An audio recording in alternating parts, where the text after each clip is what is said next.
The email came in at exactly 7:13 a.m., was still standing in my towel, hair wrapped, staring at my laptop confused. Mandatory staff meeting, 9 a.m., venue, executive boardroom, subject, introduction of new CEO. She frowned. New CEO? No one had mentioned that. Not HR. Not my department head. I closed the laptop, shrugged it off, and continued getting ready. If I had known what was waiting for me in that boardroom, I would have called in sick, or resigned, or run. Job.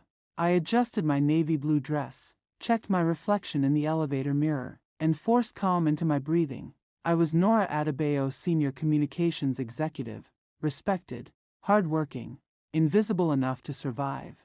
Or so I thought. The boardroom doors were already open when I arrived.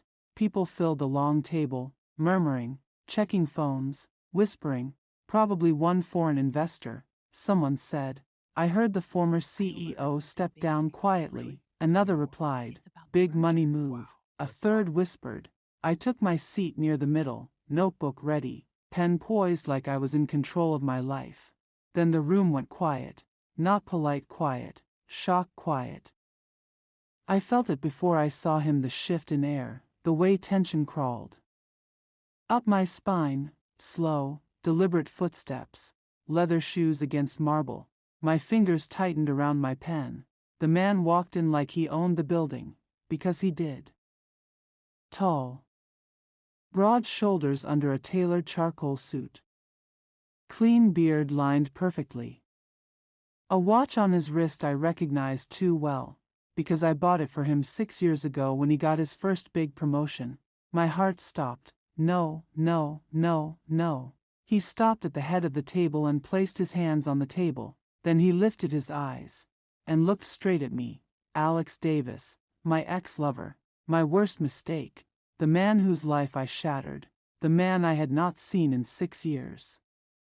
My name is Alex Davis, he said calmly, his voice deeper than memory, sharper than regret. I'm the new CEO of AD Group. The room erupted in applause. I couldn't breathe. His gaze never left my face, not once. 6 years ago, Alex was just a brilliant, hungry man with big dreams and empty pockets. We met at a charity media event in WIS2. I was lively then. Hopeful. In love with love. He made me laugh. Made me feel chosen. We built dreams on cheap wine and late-night conversations. We planned a future that didn't include fear, betrayal, or the ugly weight of family pressure, until my world collapsed, until my mother fell ill, until debt stacked up, until a powerful man offered help, at a price, and I chose survival. I left Alex without the full truth, without explanation, without mercy. I broke him. The meeting ended. People stood, shook his hand, smiled too hard. I stayed seated. My legs refused to move. Then he spoke again, Miss Adebayo. Every nerve in my body snapped awake. Yes? I managed. Please see me in my office. Now. No emotion, no recognition, just authority. His office was massive. Floor-to-ceiling windows overlooking the city. He didn't offer me a seat, didn't smile, didn't pretend. So, he said, leaning against his desk, arms crossed, life has a sense of humor. Alex, don't, he cut in softly, don't use my name like you still have access to it. That hurt more than I expected. You disappeared, he continued, no call. No explanation. One day we were planning forever, the next day you were gone. I waited, he said, I begged. Was broke. Then he smiled, but it wasn't warm. Now you work under me. I won't fire you, he said calmly, that would be too easy. What do you want? I whispered, I want you to feel everything I felt, he said, uncertainty. Fear. Powerlessness. Welcome to my company, Nora. That night, I cried alone in my apartment, not because he was rich, not because he was powerful, but because I still loved him, and love, when mixed with revenge, becomes something terrifying.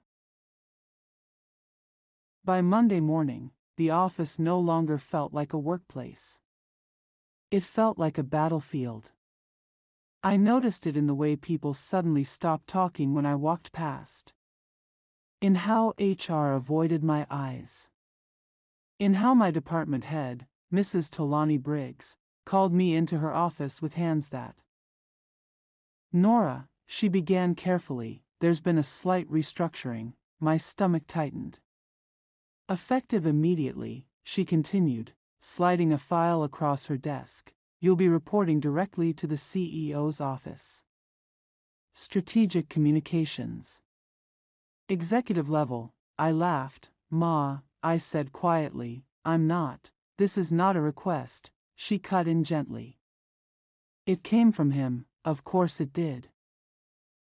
I walked out of her office 10 minutes later with a new access card, a thicker job description, and a headache that pulsed behind my eyes. I was standing at Alex Davis' office corridor again. I knocked. "Come in." His voice was calm. Controlled.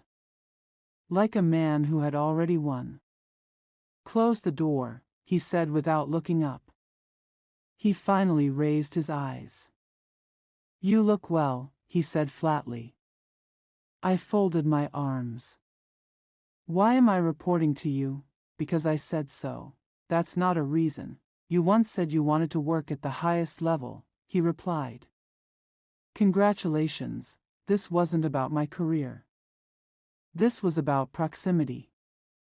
He held my hand, something in me cracked and told me to leave.